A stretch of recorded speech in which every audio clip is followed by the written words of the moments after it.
Well, I was surprised when she announced that she wasn't running again. It took me by surprise in January, and so I started thinking about it because I was never in politics 5 years ago.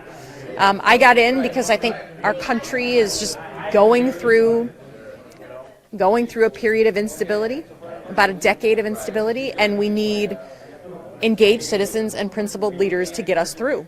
And I feel strongly that I want to do that. I wanted to do that at the congressional level, and then when this opened up, I think the ability to lead and fight for things that we believe in at the state level, it would be an incredible opportunity. So I talked to a lot of people, thought about it, had some internal debate, and then made the announcement this week. What kind of feedback are you getting? I know you did a session with some UAW union members here in Flint. Mm-hmm. What are you hearing now? I know it's very early for you in the campaign, but what are you hearing from them? Well, we kicked off this listening tour yesterday. We started in Detroit as our biggest city and most prominent city, and now we're here in Flint today. We're going to be in Grand Rapids on Monday, and it's just an opportunity to just actually shut up and listen and say, what do you want from your senator? What do you want from your elected representatives? What are the issues your members are talking about? What is your community talking about? And it was, there were lots of comments here in Flint.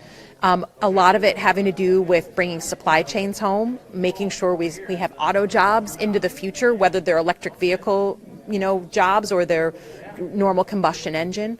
Retirement issues, the price of healthcare and prescription drugs is just sucking up all the retirement money. And then just, people wanting to sort of punch back on extremism and saying, urging me, frankly, to push back on folks who don't really care about the country. Have just care about themselves, and they're willing to use extremism as a way to make themselves, look strong. So people have a lot to say. And, I spent a lot of time with organized labor in my current job as a member of Congress, but doing it at a statewide level is a whole other thing. You have it as part of your experience, though, working on more of a national level, not just on a congressional district level. You've worked for presidents of both parties. You've been, at the Pentagon. Yep. Talk a little bit about how that better qualifies you for a Senate position. Yeah, well, I'm a national security person by trade, right? So I'm what's called a 9/11 baby. I happen to be in New York City in my second day of grad school on 9/11, and by the time the dust cleared, I knew that I was going to go into national security. Went to the CIA, went to the Pentagon, worked for, as you say, presidents of both parties, and ultimately worked for President Obama as an assistant secretary of defense. I think the most important thing in national security is you literally never ask the person next to you, hey, we're about to go on a run in Baghdad. Are you a Democrat? Are you a Republican? What's your political view? That's just not even a question in national security. It's about the mission of protecting the country. And that's what I hope to bring as a potential senator is it's about the mission of helping people. It's not about glory and cameras and political, success. It's are you delivering for people? And I think that's something that politics could learn from the national security world. And then also it's about results, not about talk, right? If you're worried about a terrorist group and they're going to try to do something to the country, you got to stop them from doing that. You can't talk about it. You can't make a commercial about it. You can't just whine about it. You actually have to stop it, and that's with action. So I'm just someone who believes talk is fine, action is better. You've now been on both sides of serving in Congress, being the majority and the minority.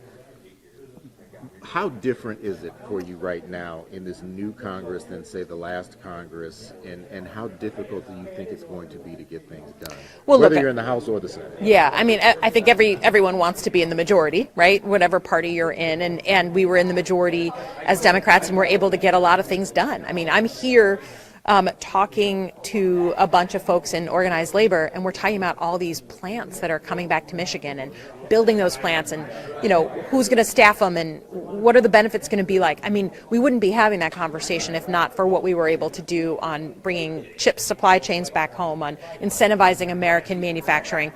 Now we have divided government, and it's messy. And I think the thing, I'm a big believer in two-party system, right?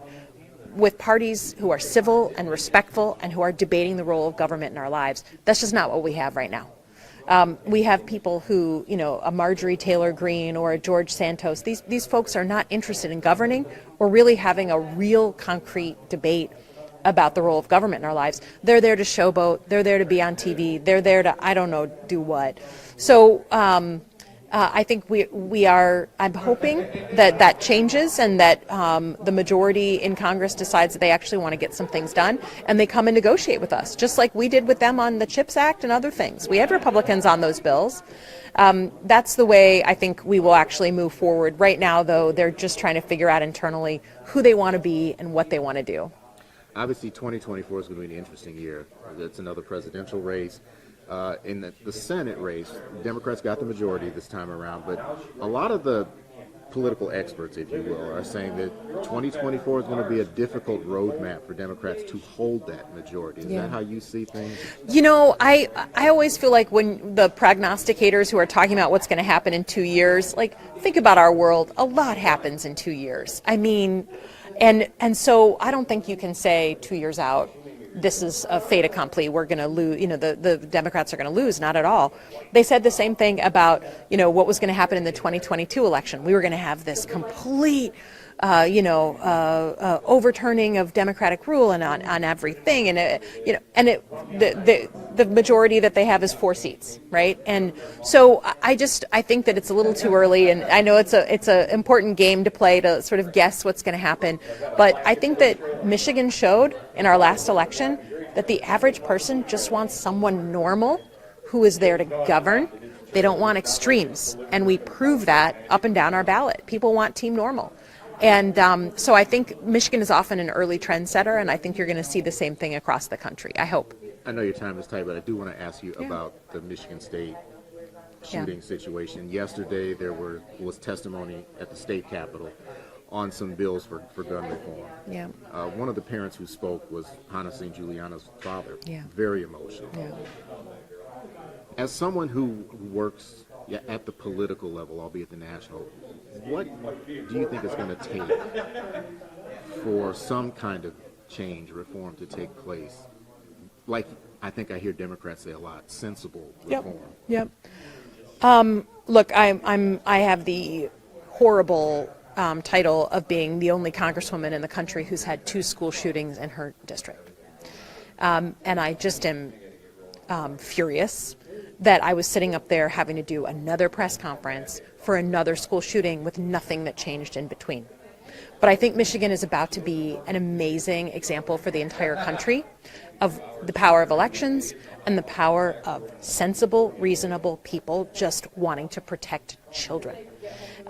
We're having all these hearings on these bills, and I believe they're going to pass. And I'm having lots of conversations with Republican colleagues who are calling me. They're hunters, they're sportsmen, they're very passionate about their Second Amendment rights. But they're like, please, just pass something to protect our babies in schools.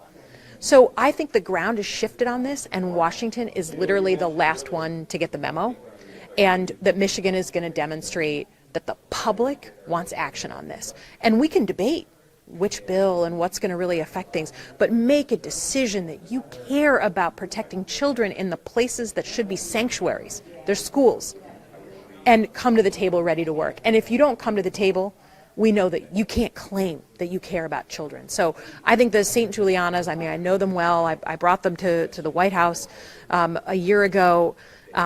They are eloquent advocates for change because they lived this horror.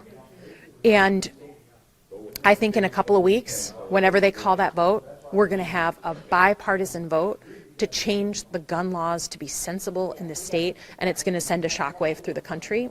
And I'm just really proud that Michigan's going to do that and be a part of it. As the Congresswoman who represents the East Lansing area. Are you satisfied with the changes that Michigan State announced this week? I think they're good. They're a good first step.